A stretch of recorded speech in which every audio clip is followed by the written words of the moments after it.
Саламатсыңарбы балдар? Biz буга чейинки лекцияларда улуу жазуучу Чыңгыз Айтматовдун өмүр баяны, чыгармалары тууралуу кеп кылган элек. Бүгүнкү лекцияда биз Чыңгыз Айтматовдун чыгармаларындагы адам жана жаратылыш, табият темасы боюнча сүйлөшмөкчүбүз. Чыңгыз Айтматовдун башка жазуучулардан айырмасы анын чыгармаларынын баалуулугу, бийиктиги, адам маселесин жана ошондой эле жаратылыш темасын көтөрүп жүрүп отургандыгында. Ар бир чыгармаларында жан жаныбарлар катышаарын билесиңер. Жазуучу аларды кандайдыр бир адамдын күнүмдүк турмушуна керектелүүчү нерселер катарында эмес, аларды адамга салыштырып жүрүп отурат. Айрымдары адамдардай акылдуу, айрым чыгармаларда керек болсо алардан да акылдуураак кестери да кезигет. Айрым жерлерде адамдар карышкырлардан жырткычыраак кылып сүрөттөлгөн убакыттар да кезигет. Чыңгыз Айтматовдун дагы бир эң сонун чыгармасы Кыямат романы болуп саналат. Кыямат романын окуган чыгарсыңар. Эгер окуган болбосоңор, Дооронбек Садырбаев тарабынан тартылган Ак баранын көз жашы аттуу 1988 жылы тартылган фильмди көргөн болушуңар керек. Чыгармадагы дагы бир каарман Ак бара менен Таш жайнар. Алар карышкырлар. Карышкыр болсо да туруктуу үй бүлө менен жашап келишет. Жуп болуп жашашат. Алар алгач бөлтүрүктөрүн адам карышкырлары тарабынан жок кылдырып алышат. Экинчи жолу дагы кайрадан бөлтүрүктүү болушат. Адам карышкырларынын оюна дагы жаман нерсе келип, чийди өрттөп, жол салмай болушат. Мына ошол улуу өрттүн ичинде калып, Ак бара менен Таш жайнардын экинчи жолку бөлтүрүктөрү дагы жок болот. Табият берген укум тукумун ысык көлдүн тоолорунда аман сактап, өстүрүүнүн камында жүргөн Ак баранын бөлтүрүктөрүндө ушул айбан эмес адамга жакшылыгы жок Базарбай таш боордук менен уурдап кетет. Ансыз келгенсип эч кимге зыяны жок, беймарал турмуш кечиришкен алдыңкы чабан Бостон менен Гүлүмкандын бактылуу жашоосуна бүлүк салып, карышкыр эненин каардуу өкүмүнө туш кылат. Карышкыр эне демекчи, романда бардык энелердин бирдей касиеттери, ал баланын энесиби же бөлтүрүктүн энесиби ачылып катар сүрөттөлөт. Романдагы Гүлүмкан менен Ак бара экөө тең энелик мээримин акыр аягына чейин төгүп балдарын өстүрө алышпады.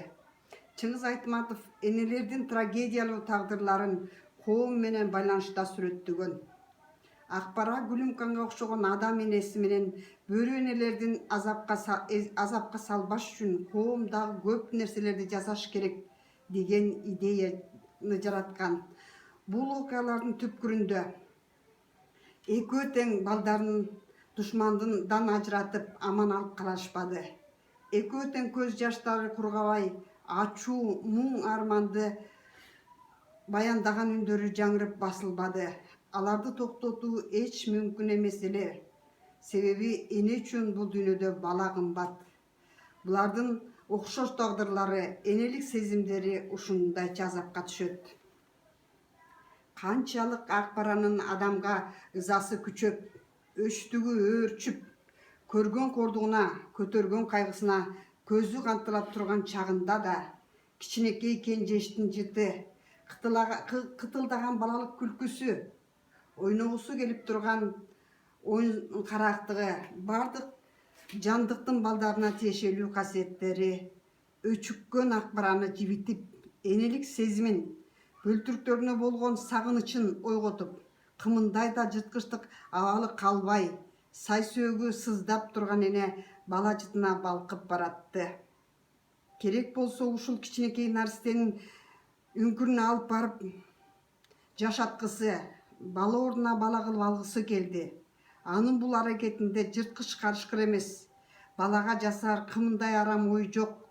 Жөнөкөй эле баласынан айрылып, күйүткө чөгүп, зарууркаган эненин иш аракети көрүнөт. Ушул жерден дагы бир суроо келет. Жазуучу чыгармасында эмне үчүн карышкырдын образын кийирди? Балким башка деле жан жаныбарларды каарман кылып алса, ал деле ушундай көркөм жүктү көтөрүп берет беле деген ой келет. Чынында биз буга чейин карышкыр дегенде анын эң биринчи кезекте жырткычтык касиети сезимибизге келип, азуусун айга бүлөгөн, эч нерседен кайра тартпаган кашкөй айбанды көз алдыбызга келтиребиз. Жазуучу мына ошол адам сезиминде эзелтен орун алган жырткычты, карышкырды чыгармасына киргенде да анын жакшы жактарын ачып берип, аны кээ бир адам сындууга карама каршы коюшу бекеринен эмес. Эң жырткыч деген жаныбар да кээде адамга караганда боорукер, курсактары ток болуп турганда мынчалык кызыл кыргын салбай нысаптуу. Ошентип Чыңгыз Айтматовдун адамга жаңой жараткан Акбара менен Ташчайнар жөнүндөгү чыгармасы трагедиялуу аяктайт балдар. Кайда барба мамайдын көрү деген макал сыяктуу бейчара карышкырлар укум тукумун аман сактап калуу үчүн кандай гана аракет жасашпады, кайда гана барып баш мааният кылышпады. Бардык жерде адам душманы өзүнүн кыянаттыгын токтотподу. Эзелтен эле элдик өзек чыгармалардан жаратылышка аяусуз мамиленин арты өкүнүч менен бүтөөрү жадымыбызга жат болуп келген. Бардык ага деле болбой кайрадан адам табиятты талап тоноп, ага кыянат мамиле жасаганын койбойт.